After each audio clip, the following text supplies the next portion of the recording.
Hi everyone, this is Dr. V with a video lecture on the logic of management. These video lectures address topics covered in our assigned readings, and since we're taking this as a part of an applied critical thinking course, the lectures also integrate the elements of thought with our study of management.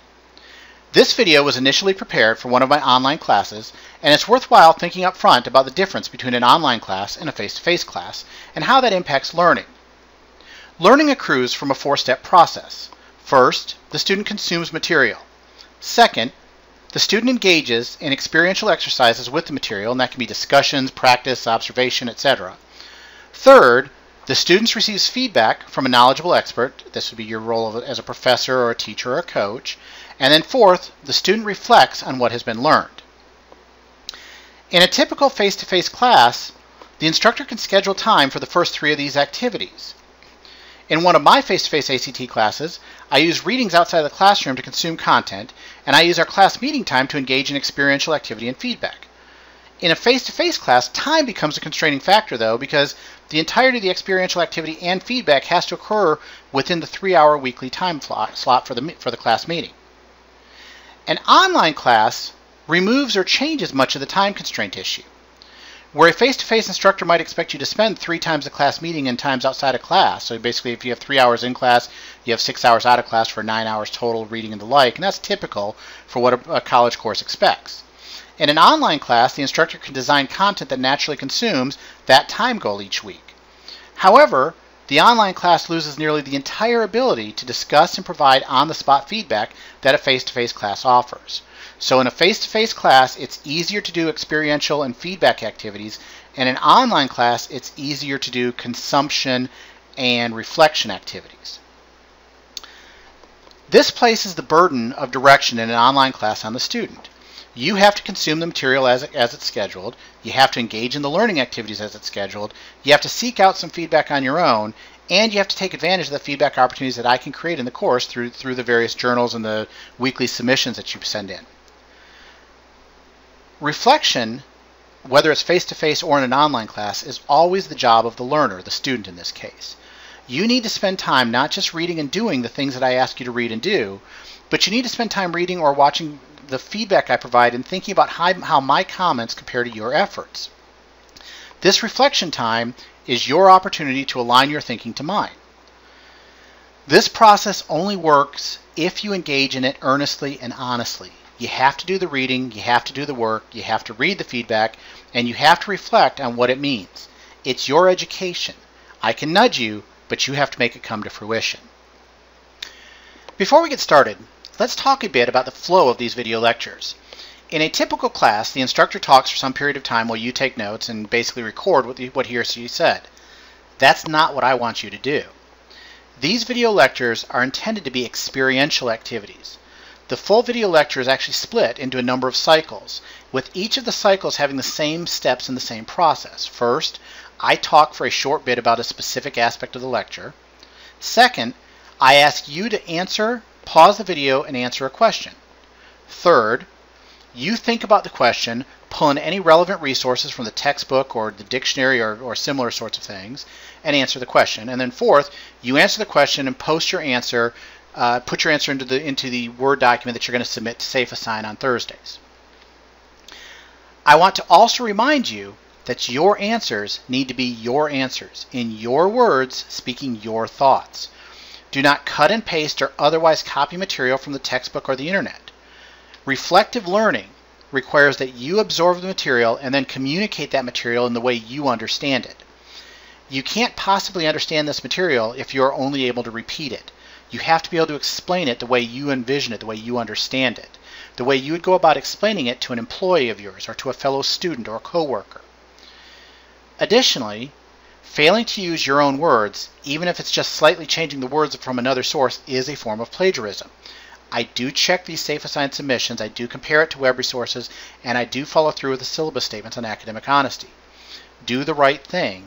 Say what you think, speak about how you know it, speak about the way you understand it. It's best for your learning. It's also important to think about the length of your answers. I often ask you to address several points in a question, and I have a number of questions in each of these videos. I expect each of your answers to be in the 3 to 5 sentence length for a single point. If there's multiple points, it's going to be a bit longer than that. But generally speaking, on any one of these pause and answer things, I'm not expecting more than a paragraph during a video lecture. It's just an opportunity for you to stop the listening part, engage your mind, think about what you've just heard, process it, do something about it, and then move forward. So these aren't intended to be extremely long answers. They're intended to be reflection points. So they can be brief. But remember, brief still needs to get the point across. When I go in and look at your comments, you have to remember, you're not there to explain them to me, and I can't read your mind. I need enough information in your answers for me to clearly understand what you were saying. Finally, it's probably best to break up the video into smaller pieces. While this video isn't very long, the time it's going to take to stop and answer questions will take some time.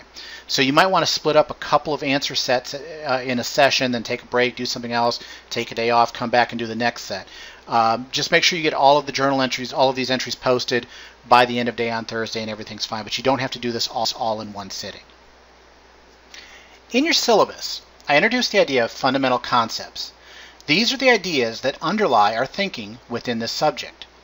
Understanding these concepts helps you understand the subject, and you evidence that you understand a subject when your answers integrate appropriate fundamental concepts.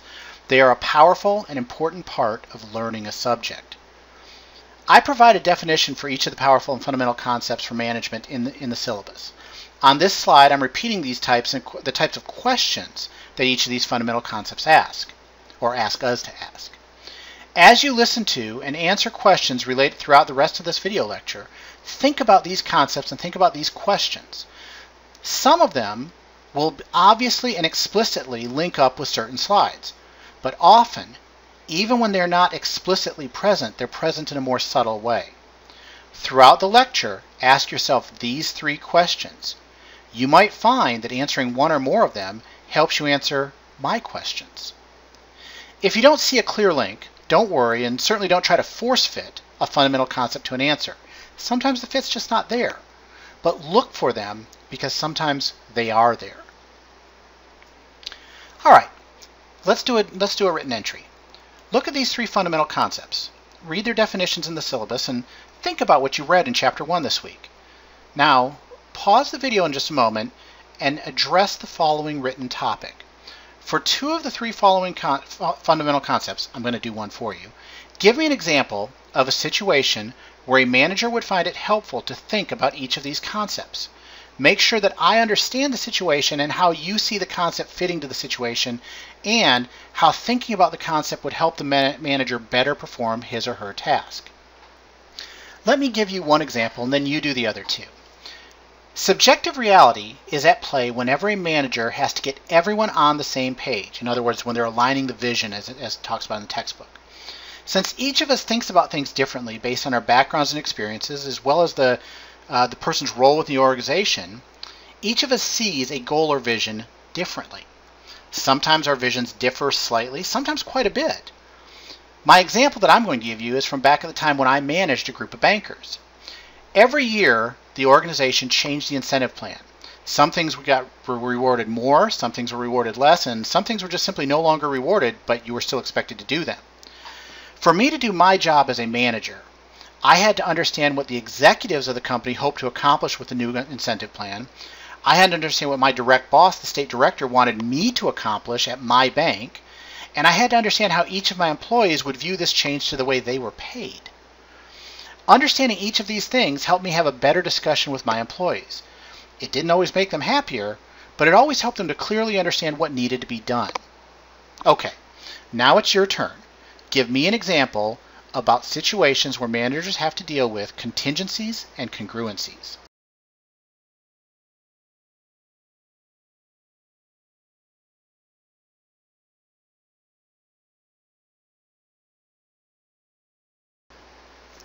So the logic of a topic is one way of thinking through the elements of thought.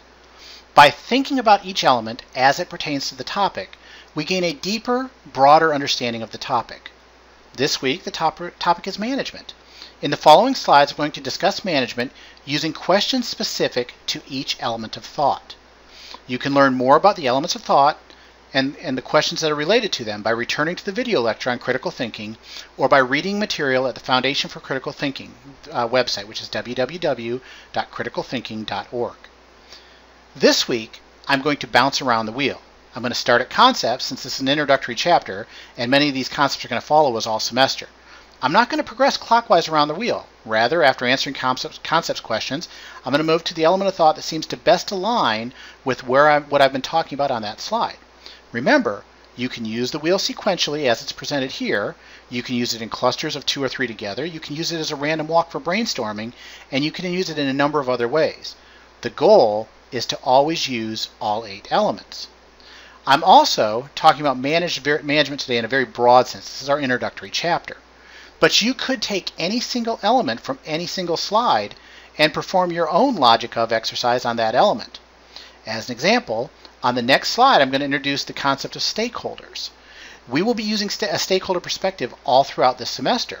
So it'll be very useful for you if you understand what stakeholders are and think about them constantly. One way is to do that, to write about stakeholders as an SEI activity, as I asked you to do this week. But another way would be to do a logic of activity. I'm not asking you to do one of these just yet, though. I'm just pointing out that you could do one. You could write up the logic of stakeholders. We're going to return to this idea of having you do a logic of activity later this semester. But for right now, just start thinking about that every single thing that you're learning about in this course, you could build a logic of template yourself to think about how you can think about that idea. We begin our discussion of the logic of management by looking at some of the concepts that were introduced in the first chapter. As an element of thought, concepts deals with the major terms, the definitions, the main ideas, or the models that are associated with the topic. There were 4 broad concepts that were introduced in this first chapter. Each of these concepts influences how we will look at management for the remainder of the semester. The first concept, organizations, are the places we focus on in our study of management. Organizations have a boundary. Some people are part of the organization and some people are outsiders to the organization. Organizations have a purpose. There is a reason we bring them together. There's a reason why we bring together the human, the social, the financial, and the physical resources of the organization, and it's the pursuit of this purpose that often defines the organization. The second concept are stakeholders. Stakeholders are the individuals who are affected by the performance of the organization. Because of this, they have a stake in the success of the organization. However, these different stakeholders are affected differently by the things that are happening to and within the organization. Because of this, it is important that we think about the perspectives of all relevant stakeholders whenever we engage in managerial thought. The third concept was the function of management, which was depicted as the administrative functions that a manager engages in. These activities, illustrated in orange here, include the planning, scheduling, and controlling, and the problem-solving, organizing, and staffing activities that a manager pursues. When a manager works within the management function, he or she is working with the organization as if it was a machine. He or she is dealing with the structure and process of achieving organizational goals. Leadership.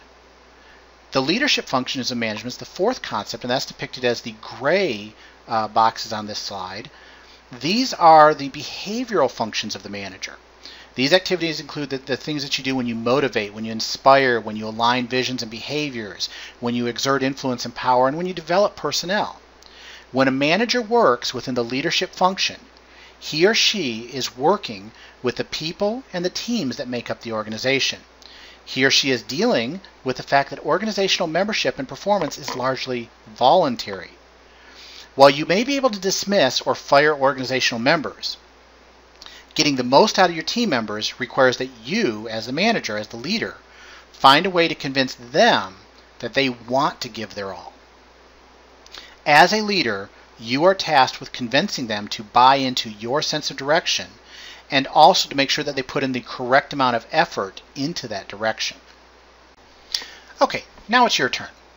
I've given a very basic statement and explanation for the 4 main concepts in this chapter: organizations, stakeholders, management, and leadership.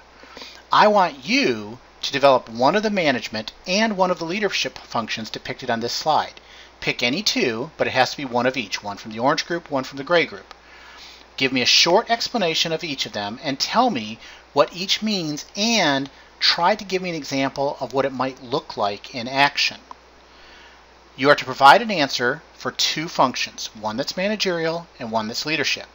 You might find it helpful to use a dictionary, and you might want to look at the various definitions of each term, as well as looking at what your textbook has to say about the same functions. Remember though, I want your explanation, not the textbook, not the dictionary, not some other resource on the internet.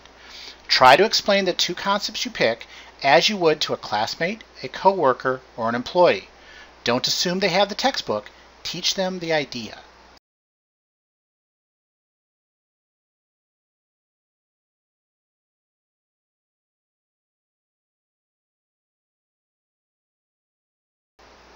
The next element I'm going to turn to is the purpose. When we think about the purpose of something, we are asking ourselves what it is this thing is trying to accomplish, or what we are trying to accomplish with this thing, or also what is the central aim or point of this thing. While we think about management functions as distinct concepts from leadership functions, in practice, good managers must be equally adept at meeting both leadership and management challenges. Indeed, one could be an outstanding motivator and quite inspiring, both leadership functions, but lacking good organization and planning skills, which are management functions, and still fail to achieve the objectives of the organization. When we think about managing then, we are bridging these administrative and leadership tasks towards some common purpose. In your textbook, the discussion of purpose is touched on in the discussion that pertains to the figures depicted on this slide. Managers must think about strategic positioning, organizational design, and individual leadership. But to what purpose? One way to answer this would be to think in terms of congruence and goals. The purpose of management is to find the best fit between strategy, organizational design, and leadership in pursuit of the goals of the organization. How do we align these things? That's going to be the subtext of the remaining chapters of this course. That's the point of congruence as a fundamental concept. But how does it all fit together? Now it's your turn. I want you to think about the purpose of each of these areas of activity: strategic positioning, organizational design, and individual leadership. Use one of the two purpose questions on this slide, or you can use one of the other purpose questions from the critical thinking video to guide you. For each of these three areas of activity, answer a purpose question. What is the point of strategic thinking? What's the central aim of leadership? Thus, while I've talked briefly about the purpose of managing, I want you to think about the purpose of strategic positioning, the purpose of organizational design, and the purpose of individual leadership. For each, consider either the what is this trying to accomplish or what is the central aim approach to answering the question. Realize that at this point you've only read about these briefly in Chapter 1, and we're going to get a lot more information later on in the semester because we'll have separate chapters on most of these ideas. But what you're doing right now is you're identifying where you expect things to go, and you're framing how you're going to read those chapters as we get to them later this term.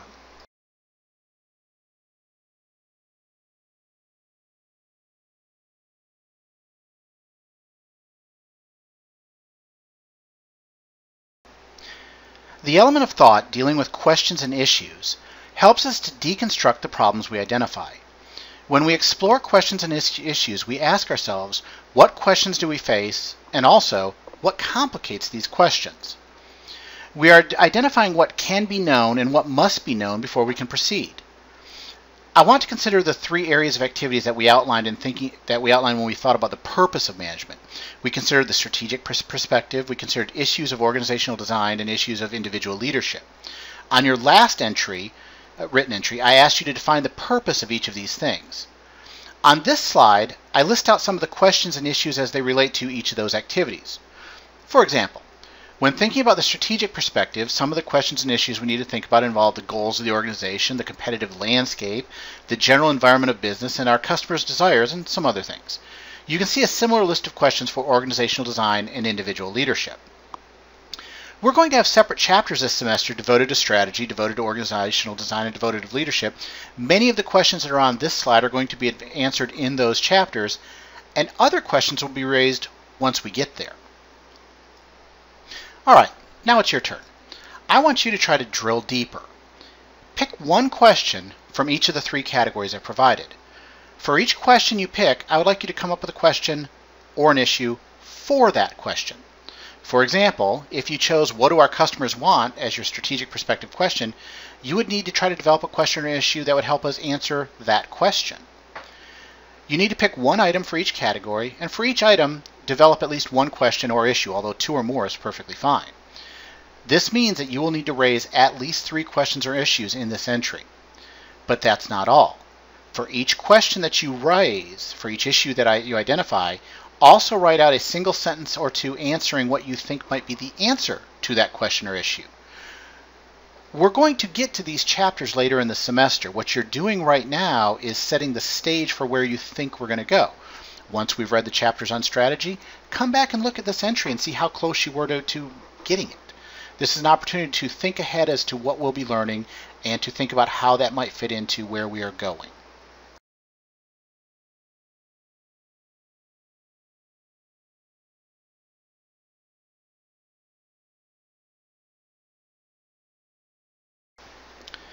Let's turn now to points of view. Points of view are where we consider how other people and people occupying other roles might view a problem, issue, topic, or object. While subjective reality, one of our fundamental concepts, appears in a number of other places in our discussion of management, subjective reality is always our focus when we think about points of view. Earlier in concepts, I introduced the ideas of internal and external stakeholders. Your textbook has a list of some of these stakeholders.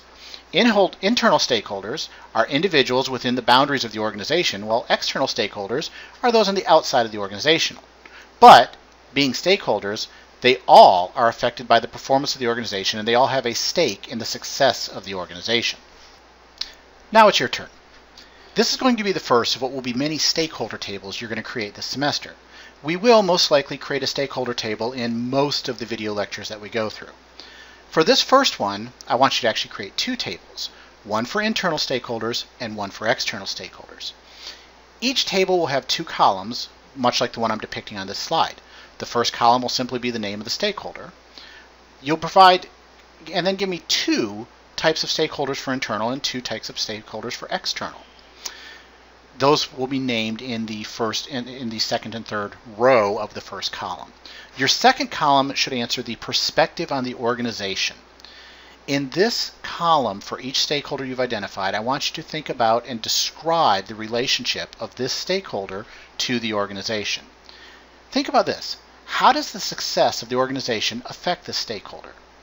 How would the failure of the organization affect this stakeholder? And additionally, what does the stakeholder primarily want from the organization?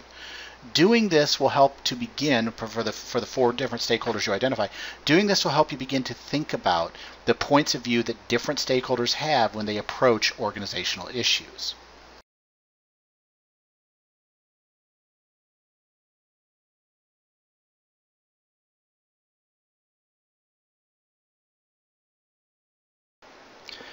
The element of thought associated with information deals with data, facts, and measurement.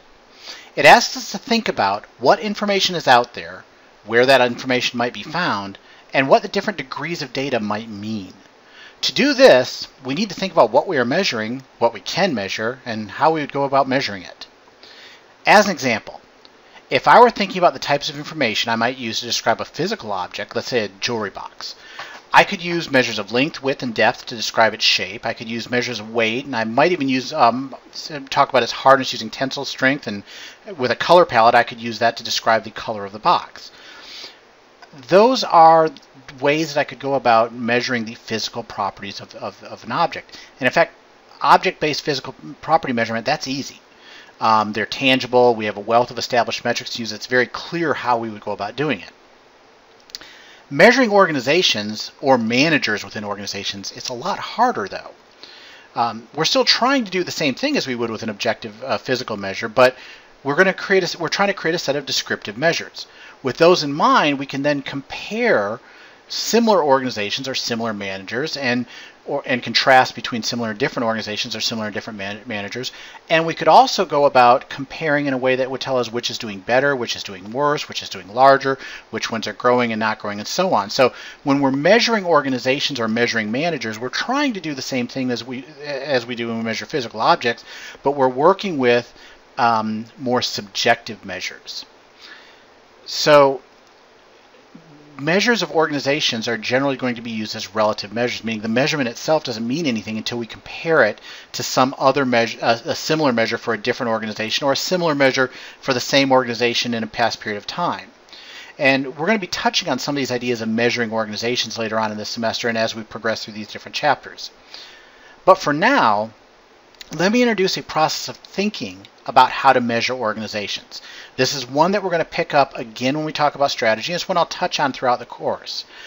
I'm going to suggest right now that this is an important way to think about organizational measurements, and the paradigm that I've depicted here is going to guide us in some of our discussions later this semester. First, you've got to know your customers. You've got to know the external stakeholders who use the goods or services that your organization produces. Second, you have to know your competition. You have to know what other organizations exist that are providing similar goods or similar services and pursuing similar customers or similar external stakeholders. Third, once you know your customer and you know your competitor, then and only then can you know yourself. I'm going to come back to this idea in strategy, and we're going to talk about this more, and you're going to hear this repeated later on in the semester.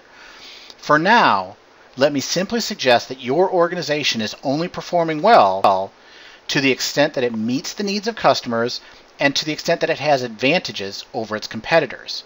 Thus, knowing metrics for your organization and nothing else is largely irrelevant information. You've got to know measurements for yourself, and you have to have measures for your competitors, and you have to know the extent to which those measures satisfy needs of customers.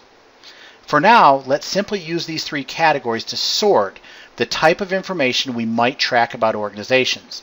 The bullets for each category give you a few examples of the types of things that we might measure about organizations and the environments in which they operate. Okay, now it's your turn.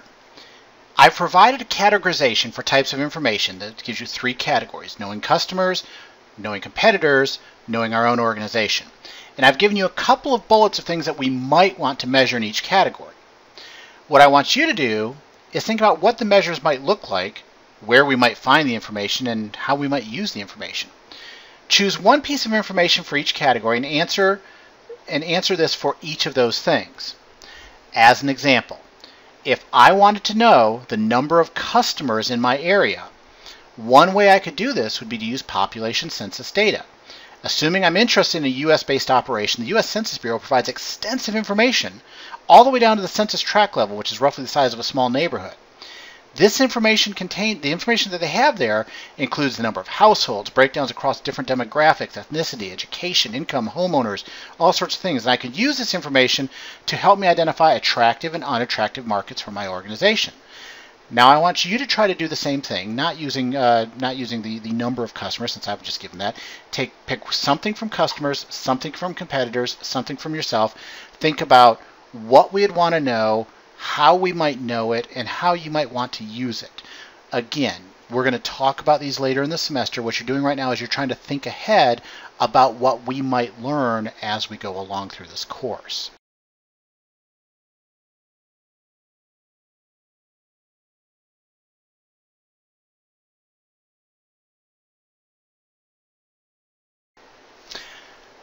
Assumptions are the elements of thought that deal with the why of things. They represent the relevant theories that we use to explain phenomenon or expectation, or the things that we expect from the results. When I use the term theory, I mean both the scientific definition, which would be a coherent group of tested general propositions commonly regarded as correct that can be used as principles of explanation and prediction of a class of phenomenon. But I also mean the more common language meanings, which would be a particular conception or view of something to be done, or the method of doing it, a system of rules and principles. Both of those are ways of thinking about theories. One is more scientific, one is more general.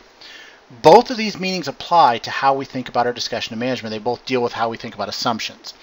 Management has a very well-developed and very well-tested body of theory. You're learning that in this textbook this semester. But every one of us walks around every day with our own implicit set of theories. They represent our belief systems about what causes things, what are the effects of certain causes, and the relationships between different behaviors and different objects. These assumptions, these implicit theories, are the types of things that we picked up through our own experience and observation. We tend to trust them implicitly, and that's the danger.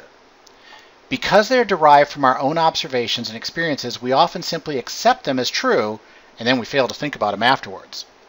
What types of theories am I talking about? Well, we're going to study leadership later this semester, and we're going to look at the tested and proven theories that relate to leadership. But I imagine right now, each of you already has an idea of what leadership is, what it looks like, how it works, and you probably have an entire series of beliefs about leadership. That's an implicit theory. So both the scientific theories and our implicit theories are things that we need to think about when we're understanding management. So right now, I want you to think about these as the underpinning assumptions of management. So for right now, let's assume that managers are always driven to help their organizations perform well. I have 5 assumptions on this slide, and each of these assumptions carry with it a set of implicit theories that we can draw upon. Collectively, they tell us what works, or what we think works, and what we think make organizations perform and perform well. As we go along through the semester, you're going to actually learn tested relationships on each of these things, but right now I want to start with some very simple explanations and simple ideas for each of these things. Orthopraxy assumptions deal with theories of correct action. One thing evidence shows us is that there's actually many ways to operate an organization. Organizations can be broad or narrow in focus, offering many or few goods and services. They can pursue high-end clientele with exquisite taste, or they can pursue price-conscious clientele seeking the most inexpensive of bargains.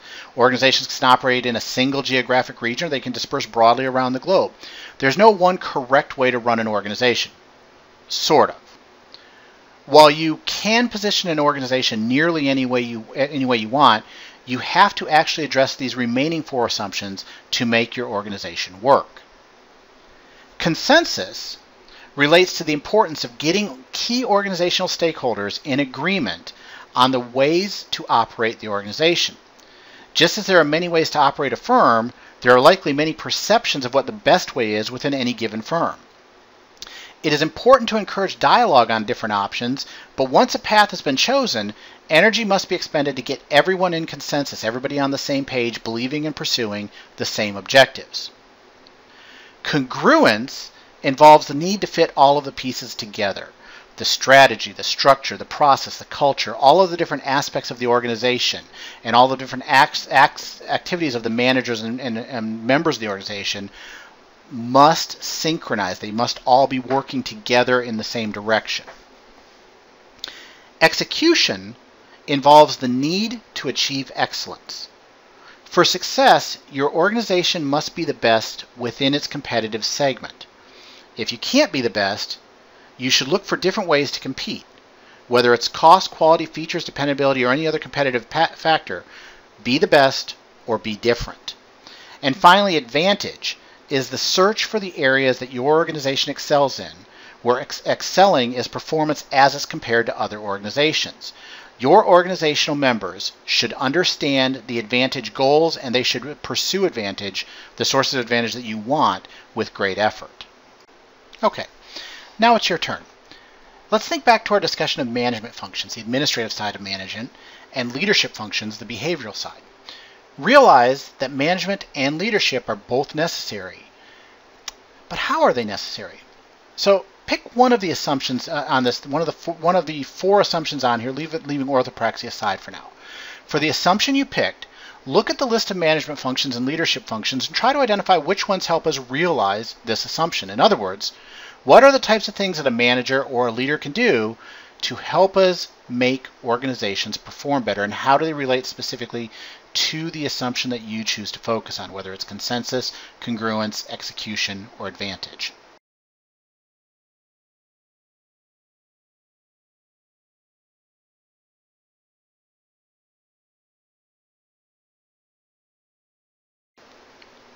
While assumptions deal with our unspoken theories and principles, the element of thought related to inference involves our explicit use of theories and principles to understand a phenomenon. So once again, we're dealing with the why, what, and how, but now we're dealing with it in terms of applying it directly and overtly and thinking about that to help us with prediction and explanation. Unlike the objective sciences like physics or chemistry or similar ones, management in particular and business in general are social sciences. In this, we seek to understand a form of human behavior, typically commerce, and that requires us to recognize that subjectivity is at play. Because we're studying a subjective phenomenon in an organizational environment where a number of activities are possible and a number of causes could be at play, we are best served if we use a set of tested tools and tested theories when we're evaluating each activity. For right now, I'm going to simply sort some of these tested tools into a set of perspectives. Each of these perspectives is a different kind of lens, a different set of glasses that you can use to view a managerial decision or to view an organizational design decision. Each of these provides a lens that allows us to apply principles and relationships and theories in order to predict and describe the things that we expect to see and the things that we typically see in management and within organizations. So these relationships help us to infer what's likely to occur and what we can expect to occur and what we can expect to work and not work well.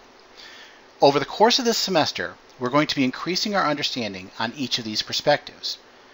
Chapter 1 introduced these elements, and I'm going to provide a very brief overview of them right now. The strategic perspective is a perspective that looks at the organization as it positions itself in its pursuit of goals.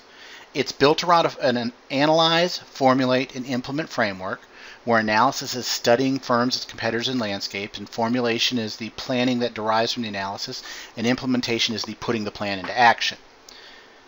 The ethical perspective is a perspective that looks at the values of individuals, organizations, and societies. It considers both the rights and the responsibilities of the entities within the society, and ethics is considered to be acting in manners that are consistent with the values of a society. And there are several different frameworks for considering ethics, and that's actually the next couple of chapters we're going into. The stakeholder perspective is introduced and talked about extensively in Chapter 1. This perspective tasks managers and organizations to consider the impact that their actions have on stakeholders, both internal and external. The industry perspective is a competitive perspective. It considers the attractiveness or unattractiveness of an industry or a market segment in general. And it considers this as a function of the competitive intensity, the power asymmetries between buyers and suppliers, between the threat of new entrants and the threat of alternate goods and services. Competitive advantage is gained by identifying advantageous market spots, occupying those spots, and then defending those spots from encroachment from other entities. The capabilities perspective is also a competitive perspective. However, where the industry perspective thinks about competitiveness from the environment standpoint, the capabilities and resources perspective thinks in terms of the organization itself. So it's looking at what capabilities the resource have, what resources are available to the organization. And competitive advantage here is gained by accumulating valuable and rare resources and abilities which cannot themselves be imitated or substituted by other competitors. Once these resources and capabilities have been accumulated, the organization then protects its advantage by defending access to that advantage point. The dynamic perspective is a perspective on change. It considers the current state of things and the likely or probable future state of things. It looks at these things from the standpoints of stocks and flows. What are things like now? What levels are resources and capabilities like now? What's the competitive environment look like now? And then the flow, it helps us understand what direction and at what rate things are changing. So how much is present now is the stocks, and what's the trend over time is the flows. Okay, now it's your turn. Your activity for journal entry number 8 is a creative activity. I have identified, depicted, and briefly explained 6 different perspectives that we might use when we're thinking about managers and organizations. These perspectives are not necessarily exclusive. You can easily apply more than one of them at a time, or you could apply them sequentially. However, at times the suggestions or the inferences you might draw from one perspective will conflict with those of another perspective.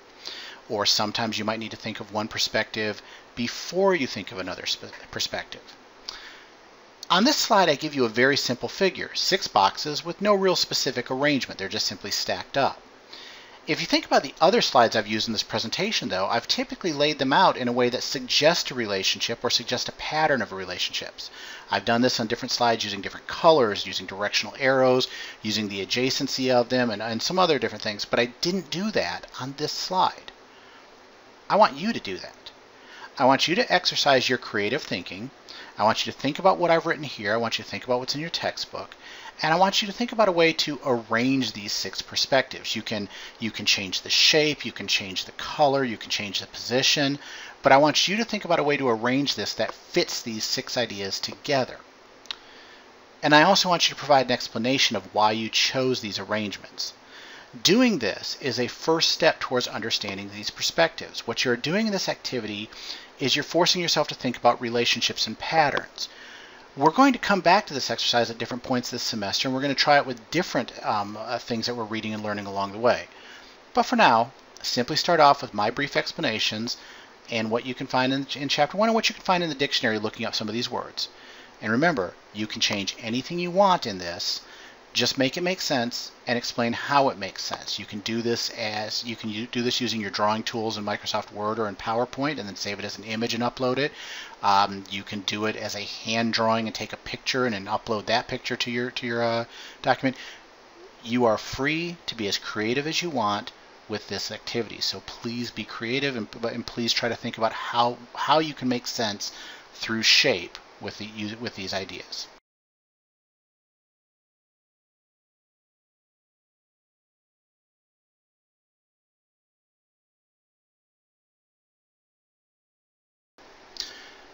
This brings us to the last element for this video lecture, implications. Implications deal with consequences. What is the likely outcome of the thing we're studying? So in this case, what's the likely outcome of good management? Alternately, you can think of it as a method for creating advice. Implications should tell what we should do, and it should tell us what we should not do. But we really didn't talk about any applied management ideas this week. What we read about was really more of a general thought about management. So because of that, we don't really have any specific implications that make sense to cover in this lecture. But I do think it's an outstanding time to talk about your managerial toolkit.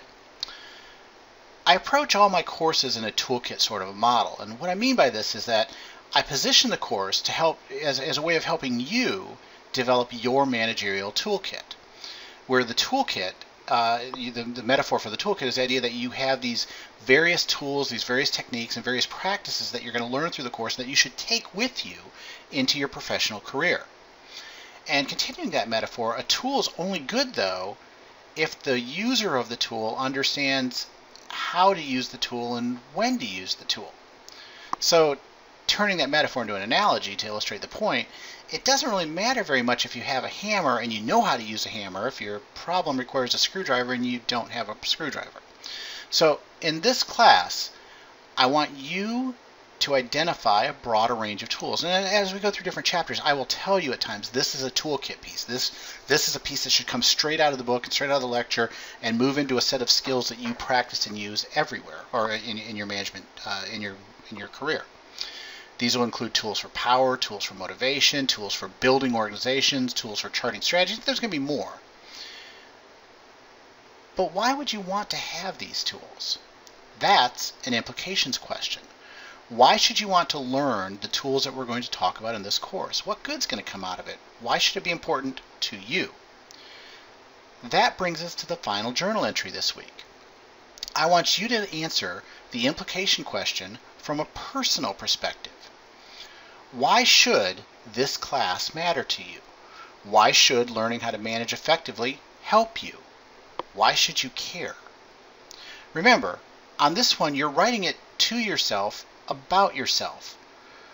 There are reasons to do well. These are going to be your reasons to do well in the course, not my reasons to do well in the course. This has to be things that you believe will be true or that you hope will be true. As we go through the different chapters, the reading's going to be kind of thick sometimes and hard to get through. And some of the topics, like this week, there's a lot of writing to do.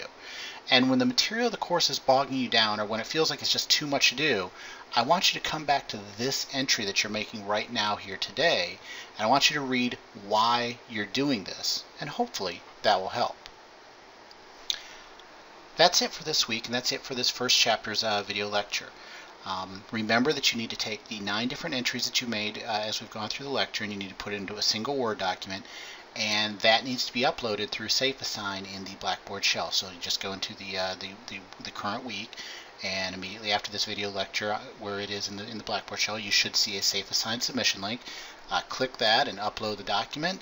and that is your turn-in for the week. Remember, that's due by the end of the day on Thursday, so that's 11:59 p.m. on Thursday. It's always the last minute of the day is the end of the day. And we'll be reviewing those, and some of you will get feedback on it this week. Those of you who don't get feedback this week will be getting it another week. Some students get feedback every week, and every student will get feedback every few weeks. Your grade, though, will be based simply on, your grade for this submission is based entirely on completing it, taking it seriously, and doing the best you can with it. Feedback, when we provide it, is there to help you to think about what you've written in the context of how that'll prepare you for the midterm reflective writing activity and the final exam, both of which are talked about in the syllabus. So congratulations on finishing this first activity, and I will see you in the next video lecture.